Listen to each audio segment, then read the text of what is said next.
What if you got a call from your 37-year-old son? He's in the hospital and was just diagnosed with what they thought was colon cancer.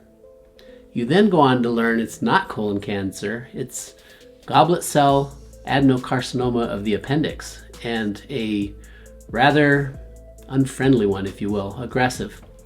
A couple of weeks ago, I was diagnosed with an extremely rare appendiceal stage 3 cancer. Oh boy. Okay. Meaning it originated in my appendix, migrated into my large intestine where they found a cancerous tumor. Much to my dismay, migrated there to 6 lymph nodes. And it's been very anxiety provoking.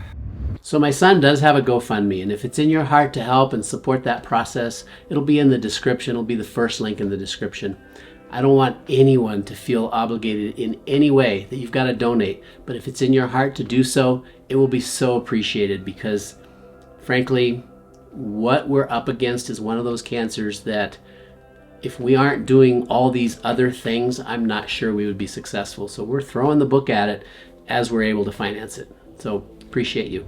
And he's got his own YouTube channel where you can get a documentary style quality recitation or sharing of his journey. I mean, he is doing an incredible job of being transparent and sharing just about everything you can. So my son was diagnosed mid-December, and we're about 2 months out from that. We're going to share with you some of that journey that he's had. We're going to overlay some of my understanding. I'm a retired pediatrician. I'm not licensed. Nothing on this channel is meant to diagnose or treat or tell you what to do.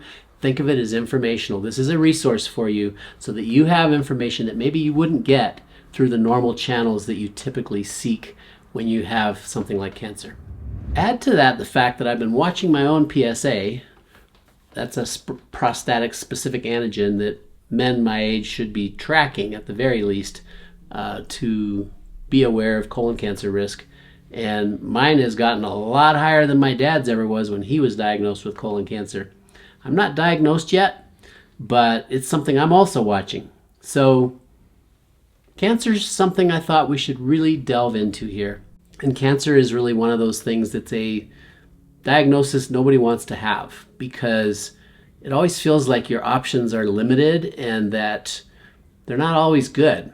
They're always sharing statistics that are sometimes not reassuring, when in fact, every person's journey with cancer is unique. You have your own unique risk factors and also aspects of your journey that maybe put you at much greater ability to fight cancer.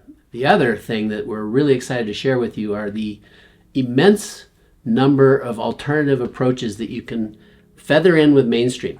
So my son ended up having surgery like within 2 days of his diagnosis. And it was a good thing. That's mainstream. That's incredible. If you have a solid tumor and you can remove it.